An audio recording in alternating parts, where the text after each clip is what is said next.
Thanks for staying with us. As the 2027 political time comes, is drawing nearer, we're finding it difficult to see any opposition rearing its head to make any headway, especially with the endorsements of the president and the ruling party, people moving from their parties and coming to the ruling party now. What are the prospects of the opposition parties, and what do we expect in 2027 as that political time arrives? So we have today a member of the Labour Party, a chieftain of the Labour, I think he's also even contesting one position in the Labour Party. We'll find out later, who has joined us here, Honorable Shoyemi Adedotun Tolulokpe, and we'll be talking to him this morning. Good morning and welcome to the show. Good morning, sir. Thank you very much.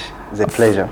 For a long time, more than 26 or up to 26 years, any other party has not functioned in Lagos. Any other party, I mean, not in name, but we know the people who have transitioned from one party to the other, from the AD to now we have the APC and all that. And you are in Lagos State. So let's feel the pulse. What are the prospects of opposition parties like your own party, the Labour Party in Lagos, in spite of the fact that last time the presidential election was in favor of Labour Party? We know that this time it may not happen that way, except you're doing the best that you can and you get the people on your side. So what is the hope for parties like yours in Lagos particularly?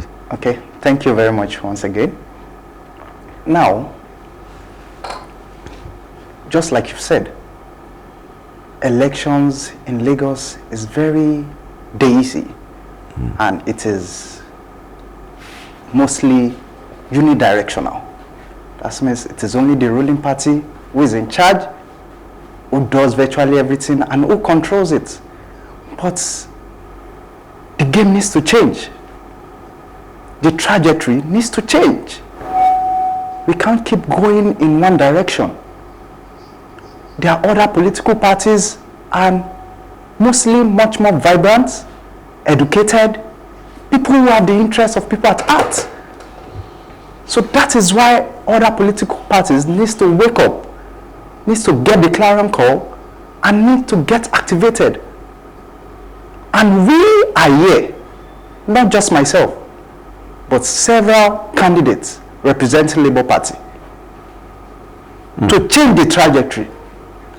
Yeah, we know that things need to change, if they need to change. Well, change is a constant thing that they talk about. But the worry is that, like you've said, and I also said it, from time immemorial, at least when this political dispensation came, I'm talking about the democracy that we had from 1999, it has always been directed at, I don't know if I would even say at one person, not even one party, you know. So what are you doing to change that trajectory like you're talking about? We know what needs to be done, but how are you going to achieve this?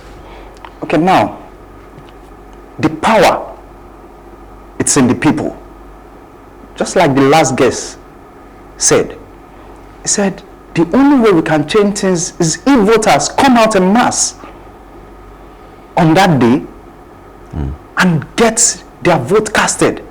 And not only that, the votes are defended up to the polling units, to the collation center, to make sure that their vote counts. How are you going to do that in a state that Agbero is an institution? Now, anybody who really wants to go into local elections must be ready to work with all parties. The good boys, the Agberos, just like you've said.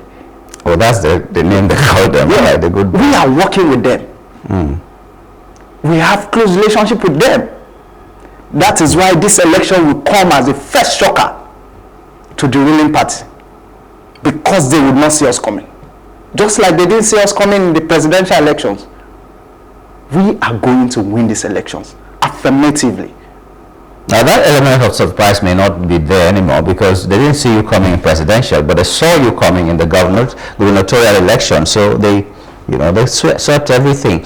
Now, genuinely, I'm just concerned because in Lagos State, it seems as if parties are paid to exist so that the ruling party can have more power. and it gets close to election time, there's disarray. That happens in the PDP a lot, and whether or not that is what really happens, but we see problems in the PDP that we do not even understand how they even started. Now, in the Labour Party, which is like the strongest opposition party in Lagos State at least, there's also a sort of division within the Labour Party. How are you going to make that go away before 2027? What is the progress so far regarding the unity of Labour Party that needs to fight this incumbent government?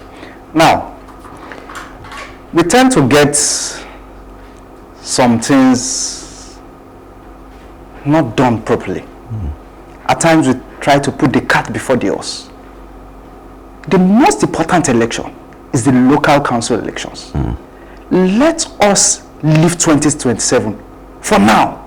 Let us focus on this election that is at hand. This is the most important election, because this is the only election that can affect you and I. The local government elections are the elections that the people can get closer to. They are the first set of government you can reach out to.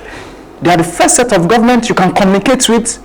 They are the fastest form of government that you are supposed to reach. So let us leave 2027. Let us deal with 2025.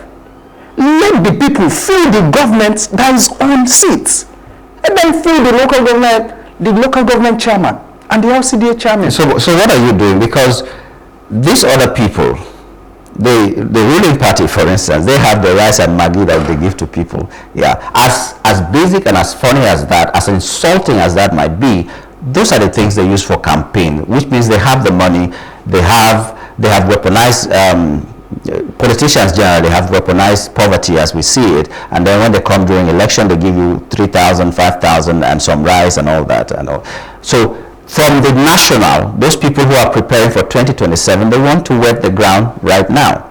So they have the financial muscle. You may not have. What are you doing differently that will win the people to your side? Because they wait for election day and they just begin to distribute money. What are you doing differently? Now, let me tell you, it is just like you said. Elections in Nigeria and even Africa generally is by the pockets.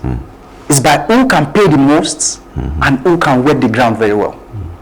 Now, we know we might not have that financial capability to shrug off or to be at par with them. But there are some programs we are activating. We are doing a lot of door-to-door campaign because we are meeting people, zones. We are creating zones. We are meeting people in their streets. We are letting them to know that the people have the power. So they should not collect those stipends and suffer for 4 years. Would you trade your 4 years sanity for 3,000, for 5,000, for 10,000? Whereas you can vote in someone who is credible, someone who can change, someone who can do better things, and who will have direct impact on not just on your life, but the life of your children, the life of your children. So that is why we are meeting people, we are talking to them one-on-one, and with also the little way we can, we give to them, because the mentality of Nigerians. They're bribing too. No. I just said that. Don't worry about that. But you know, okay, let's come back to you as an individual. You're contesting, right? Yes. For chairmanship. Yes. You're quite young. Yes. In the Lagos context, you are a very young boy. Not even a man, just a young boy. Because I see the people that come out to do one or two things. But that is not an issue. The issue is, it doesn't matter how old or young you are, but what are the ideas that you have? For instance, you're standing in to be the chairman of Ketu, right? Agboyi Ketu. What are you bringing to the table? This is not marriage, that's where we ask that question. But what are you bringing to the table that will improve the lives of the Ketu people? What are they not seeing now that they can see in your time? Okay, firstly, I've stayed in Agboyi Ketu for over 30 years. Okay, which means you're older than 30. Yes. I've established that now. Okay, go ahead. I've raised my children there. I got married there. I schooled there. I know everywhere from the start of Agboiketu to the end of Agboiketu.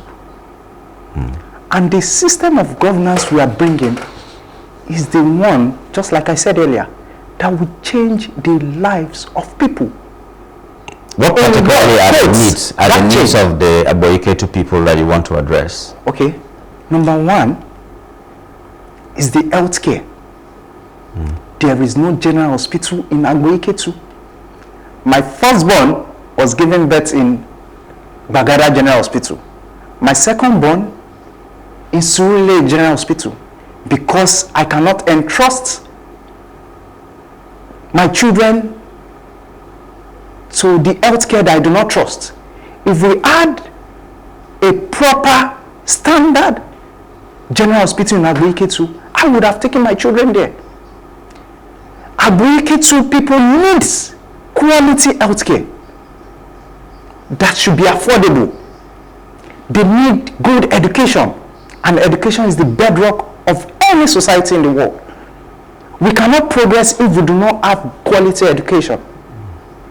Another thing we are bringing to the bed is database system of governance, whereby we would enroll people. Agboiketu, there will be what we call Agboiketu residence card.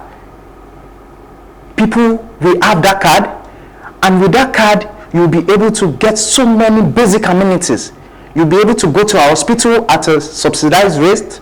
You'll be able to go to our bank, which Agboiketu Developmental Bank. You'll be able to get small loans for traders like me.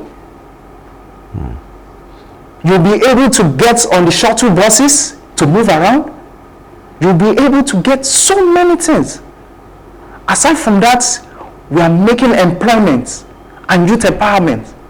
We are taking it by the horn. Okay, because we're running out of time, let me just ask you this. You have lofty dreams for your people, the Ketu people. You are an Omonile in Ketu. Okay, as it were. But how will you raise the capital to do that? Have you checked the finances of Agboiketu to find out that they have the capacity to do what you're going to do, or you're going to be taking external loans or something, or depend solely on what will be handed to you by the maybe state government? Because I don't know if after this election there's going to be that full autonomy for local governments that they will be having all their funds. So how do you intend to generate the revenue that will give you the opportunity to do all the things that you've marked out to do? Now, for any system of governance, if you cannot internally generate your revenue, you are only a joker. How do we intend to generate revenue? We are going to get and make sure that there are ways we are going to generate revenue which would not be at the detriment of the people. There are so many ways that we've mapped out on getting revenue. And one of them is by the small taxation on businesses. Because any business or any establishment who is not also ready to give would not accept. Aside from that, we are also planning to get more industries to come on board to Agboiketu, because we can only see just few firms in Agboiketu. We are bringing more on board, tell them their benefits. With that, it is also a win-win for the government, and it would all project Agboiketu to better standard. And we are not just saying Agboiketu. A lot of people might not have heard Agboiketu, but when we get to power, we'll make sure that Agboiketu is as spoken as Magodo, is as spoken as VI, because Agboiketu is the next new Lagos. Interesting. Well, that's the point where you're talking to a young man. They're full of ideologies, and we do hope that it will come to pass. We do not take sides. We take sides with the people of Nigeria. We take sides with the people of Lagos. We take sides with good governance and all that. And we can only wish you well. I do hope that the problems, the factions within the Labour Party will not affect you. Tomorrow they will say, okay, we voted for this person, but he's in this faction that is not recognized, so his election is annulled and all. I hope that you'll put your house in order and have a consensus from your local, from your party. But like I said, we can only wish you well, and we hope that the best man wins. If you are the best man selected by God, may He give you the grace to steer the ship of your people. Amen. Thank you so much for coming on the program. Thank you very much. Honorable. It's a pleasure. And we'll see you on the other side. Thank you very much. We've been talking with Honorable Showemi Adedotun Tolulokbe, Labour Party Agboiketu LCDA chairmanship candidate. We've got to find that out. And he has told us all his dreams. We hope that he will have the opportunity to do so. But we also hope that if the things go left and they don't favor him, he will be recognized by whoever will take the mantle and borrow some of these ideas and make Agboiketu the place to be, because the dream is to change Agboiketu, not just to grab power. Well, that's the much we can take on the show this morning. We're very thankful that you were able to stay with us. Remember, tomorrow is Democracy Day, June 12th, and if that comes, count your blessings, at least you're alive, and then count also what kind of contributions you have made to the development of our country. My name is Nyamgul Agaji. See you tomorrow. Bye for now.